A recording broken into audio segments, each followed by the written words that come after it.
Don't we all just love it when a supervillain we hate get what they truly deserve? Because that's what happens in this comic. Starscream, the Decepticon we all hate to the core, is finally about to get his just desserts from the people he claims to trust.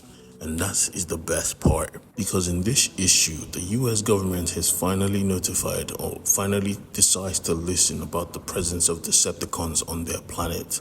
On a destroyer, an admiral gets a call that sends him into battle, and finally, we get to see the US government act. And hopefully, there's a lot of killing involved, because I'm all for it.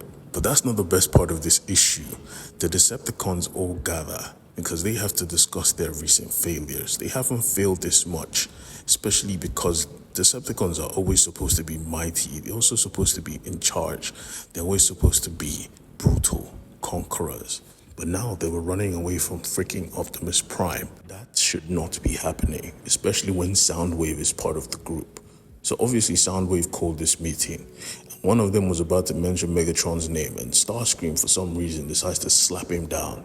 But Soundwave just helps him up and lets him know that he has been failing. He has been letting the power get to his head, because even Megatron treated his soldiers with a little bit of respect. But Starscream didn't deserve his position. For some reason, Starscream thought he had some loyal people to stand with, because he said, look at Soundwave trying to take over. But nobody was on his side. Nobody likes Starscream. So, Soundwave made an official declaration of combat. He challenged him for his position. And in the Decepticon ranks, a challenge must always be respected. So, he had to fight. But Starscream was clearly a pussy. He doesn't like to fight because he is weak.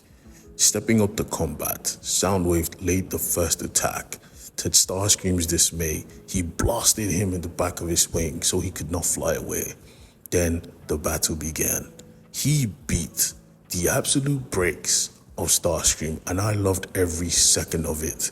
Starscream was pathetic. He was clearly very weak, but he claimed to be strong, tossing rock pebbles at Soundwave, but Soundwave dodged all of them. Thinking he had the upper hand, he launched an attack against Soundwave, but Soundwave just laughed, grabbing him by his face and choke slamming him so hard on the ground shattered.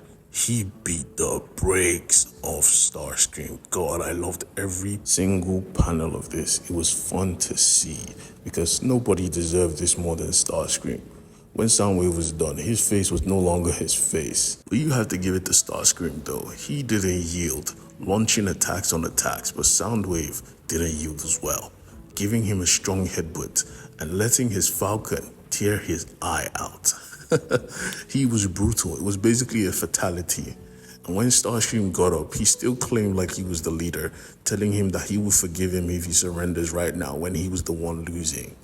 But Soundwave just said, nah, punched him in his gut, pulled out his insides, and tossed him off a freaking cliff.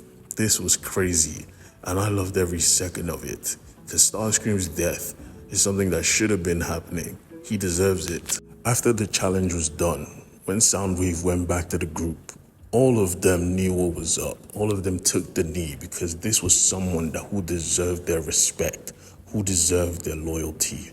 Soundwave. But the Autobots were going through it as well. Carly was going through it, because she didn't get to kill Starscream with her hands, and the person she trusted to kill him didn't want to kill him. So she decided to take out her frustration on some rocks, shooting.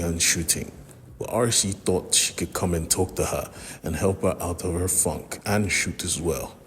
But Carly wasn't listening. Carly was with that smoke. She wanted Starscream dead, and she wanted to do it herself. And she was not listening to anything that RC had to say, which was weird, because RC told a very heartbreaking story. All Carly could say was, cool story. Bruh, I would have knocked you out. While all this was taking place, Cliffjumper was having a bad day because he failed to kill Starscream. Starscream had killed a lot of Autobots and human. If anyone deserved to die, it was him. So why didn't he? But right now, Optimus was talking to Spike, but Spike didn't want to listen. He just lost his father. And for some reason, Optimus was seeing memories with Spike. Memories that he never had. Clearly, absorbing a human into the matrix of leadership affected Optimus in a way that he doesn't understand. But he will. I'm sure he will. Because while he was driving, he actually crashed. When was the last time you ever seen an Autobot crash on vehicle mode? Back on the ship, though, we discovered that because the machine made to revive Autobots was made with the Decepticon's body, they could not bring people back. So it would take time to revive the rest. But Optimus was not ready to wait. He was with that smoke. He was tired of always being on defensive. Now, he wanted to attack. And oh boy, I am ready for this.